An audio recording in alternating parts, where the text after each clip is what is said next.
When the humans said, "You want war, we'll give you a war," Ambassador Kethvar had lived through 17 galactic cycles, witnessed the rise and fall of 3 stellar empires, and negotiated peace between species that communicated through bioluminescent patterns and sonic frequencies that could shatter crystal. Yet nothing had prepared him for the sight of the human sitting across from him in the Galactic Council chambers. The creature was unremarkable by most standards, bipedal, carbon-based, with those peculiar forward-facing eyes that suggested a predatory ancestry. What unsettled Kethvar wasn't the human's appearance, but the absolute stillness with which it sat. Most species fidgeted, shifted, or displayed some form of nervous energy during high-stakes negotiations. The human simply watched. "The hegemony's terms are non-negotiable," Kethvar declared, his chitinous exoskeleton clicking with authority. "Your species will surrender 70% of your military vessels, submit to our governance protocols, and relocate your population from the Outer Rim colonies. Refuse, and we will demonstrate why the hegemony has never lost a war." The human, Ambassador Sarek Chen, according to the files, tilted her head slightly. 70%? Correct. And you expect us to just comply? Kethvar's mandibles spread in what his species considered a display of superiority. "Human, your civilization has existed for what, 10,000 of your years? The hegemony has conquered star systems since before your ancestors discovered fire. We have weapons that can crack planets, fleets that blot out suns. Your resistance would be quaint." The silence stretched between them. Chen's expression hadn't changed, but something in the air itself seemed to shift.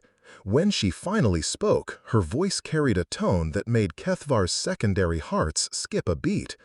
"You know what's interesting about humans, Ambassador?" Chen leaned forward, her hands clasped calmly on the table. "We're really quite peaceful. We prefer trade, diplomacy, art, exploration. We've spent the last 3 centuries building schools instead of battleships, hospitals instead of weapons platforms." Kethvar felt a flutter of uncertainty. "Your point?"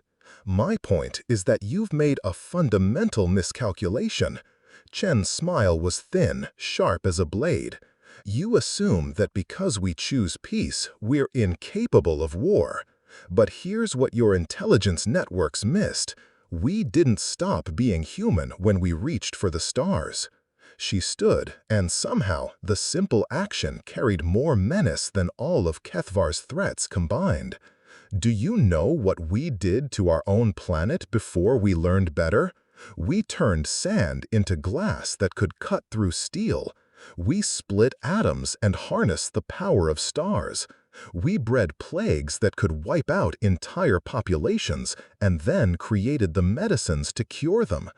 We built machines of war so terrible that we frightened ourselves into decades of peace."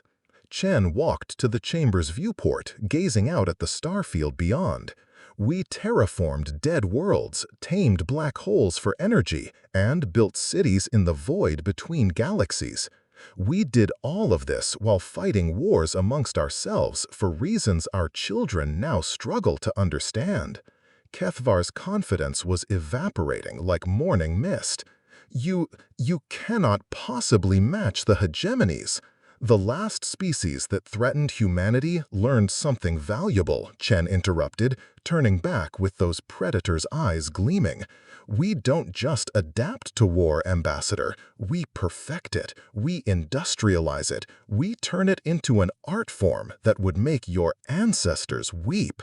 She returned to her seat with fluid grace.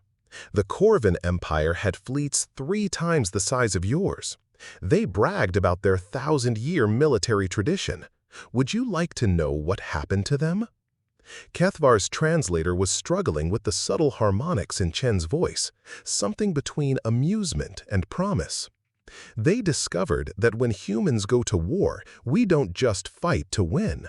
We fight to ensure the war never happens again. We engineer solutions so complete, so absolute, that the very concept of threatening humanity becomes obsolete. Chen folded her hands again, that same calm posture. But now, Kethvar could see the predator beneath the diplomat's veneer. So, Ambassador, let me make you a counter-offer. Her voice dropped to barely above a whisper. You can take your hegemony and its threats and walk away. Continue ruling your corner of the galaxy, and we'll continue building our schools and hospitals. Live and let live. The silence was deafening. Or, Chen continued, her smile returning, cold and sharp and absolutely terrifying. You can give us what we gave ourselves for millennia. You can give us war. And then you'll discover exactly why we stopped fighting each other. Kethvar's exoskeleton was trembling now. What are you saying? Ambassador Chen leaned back in her chair, and for the first time since the negotiations began, she looked completely, utterly relaxed. I'm saying, Ambassador, that if you want war, we'll give you a war. Just remember, you asked for it. The hegemony withdrew their fleets the next cycle. Kethvar spent the rest of his days telling anyone who would listen, never threaten a species that calls itself humanity. They have mastered the most dangerous weapon in the universe, the art of turning peace into a choice rather than a necessity.